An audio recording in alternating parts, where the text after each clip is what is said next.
Hi, and welcome to the math story of Math 1, Unit 4, Two Variable Statistics. I'm Karen McPherson, and I'll be your guide on this journey.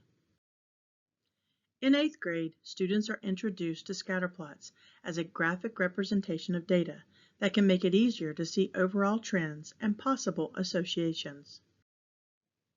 One level of analysis needed to successfully make sense of scatterplots is to understand what is happening for a particular individual. Students understand that every point on a scatterplot represents two measures of a single individual in the population. In this situation, a single point represents the height and weight of a dog. Another level of analysis needed to successfully make sense of scatterplots is to understand what is happening at a global level for the entire population. This requires looking for overall trends.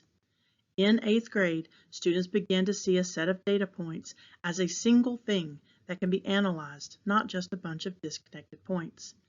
They describe the association as positive or negative and begin to relate the two variables. Students draw a linear model and informally evaluate the goodness of fit. The line of best fit found by calculating the linear regression will be addressed in this Math 1 unit. Lastly, in 8th grade, students use the slope of the linear model to further explain the association between the two variables.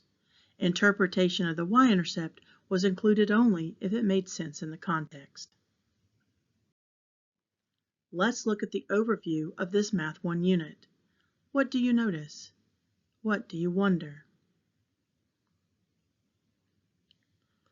You may have noticed that this unit is significantly shorter than any of the previous units, with only 3 core lessons for Math 1 and no checkpoint lesson.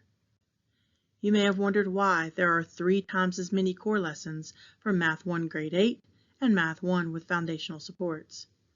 Students taking Math 1 in Grade 8 will need the opportunity to study the concepts previously mentioned, and students in Math 1 with foundational supports will revisit some of these concepts to make stronger connections to the Math 1 content.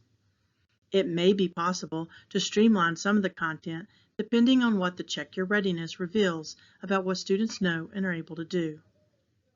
Let's look at how the Math 1 content builds upon what students already know.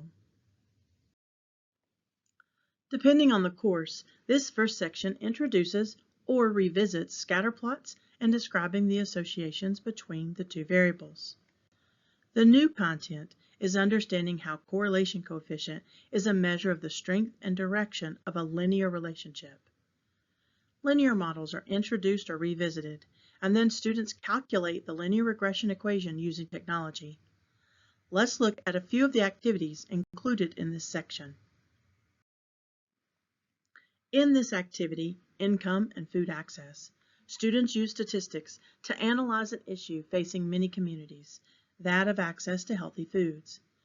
Data is provided representing the average household income by zip code and the number of organic vegetables offered at a grocery store. The analysis includes creating a scatterplot using Desmos and describing the trend. Here we can see that as the average household income increases, the number of organic vegetables offered at the grocery store also increases. Next, students turn their attention to describing the shape and direction of various scatterplots. In this card sort, students sort graphs first by linear and nonlinear shapes, and then by direction, negative, positive, and other. This prepares students for the introduction of the correlation coefficient. In another card sort, students place cards on a continuum from the strongest linear shape, negative direction, to the strongest linear shape, positive direction, with the weakest linear shape in the middle.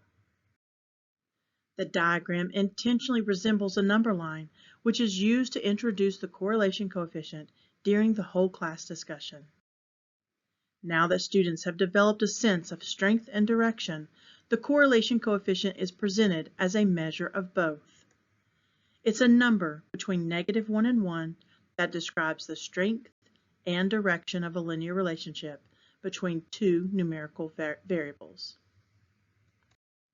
Next, students work to understand how a linear model is used to describe relationships. In this activity, students watch a video simulation of oranges being added to a box.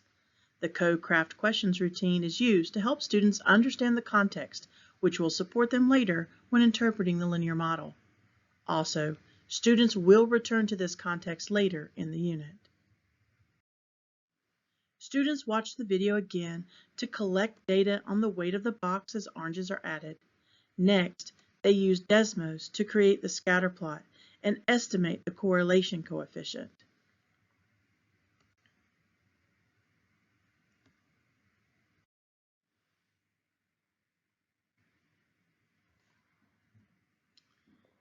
Students are given a suggested linear model. They graph it using technology on the same coordinate plane as the scatter plot and informally assess the fit. Building upon Unit 3 and work in Grade 8, students interpret the slope and the y-intercept.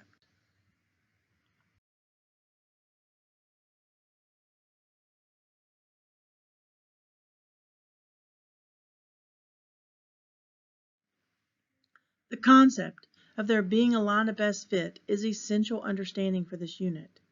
In this activity, students are given a scatter plot and two lines that may fit the data. Students are prompted to select the line that better fits the data.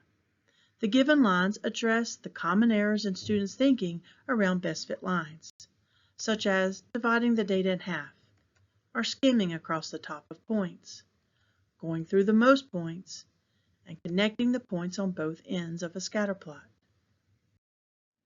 This leads to the need to find the line of best fit, which students learn to do using technology. A technology tip handout is provided for how to use Desmos. Accessing the spreadsheet with the data allows students to copy and paste into Desmos.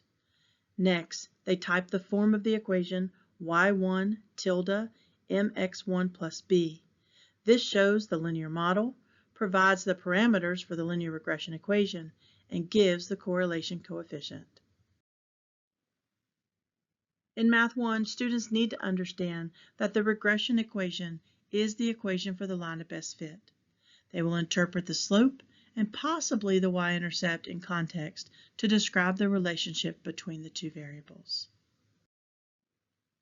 Thus far, students have analyzed bivariate data by creating scatter plots, described the strength and direction as measured by the correlation coefficient, and calculated the linear regression equation to represent the line of best fit. In this next section, students will assess how good a linear model is for the actual data values. This prepares students to justify the appropriateness of the linear model in regards to the context. In this activity, students return to the oranges in a box. They use the linear regression equation to find the predicted weight of the box for each number of oranges. Next, they calculate the difference between the actual weight and predicted weight. These values are called residuals and can be used to determine how good of a fit the model is. Visually, the residual is the vertical distance from the actual point to the predicted point of the line. As seen here, the predicted value is larger than the actual value. The residual plot shows that no prediction was more than 1/10 of a kilogram off from the actual weight. The smaller residuals means the model produces predictions close to the actual values. Half of the points are above the x-axis, the other half below, meaning the regression line goes through the center of the data. Lastly, the residuals do not form a noticeable pattern, indicating the line is a good model.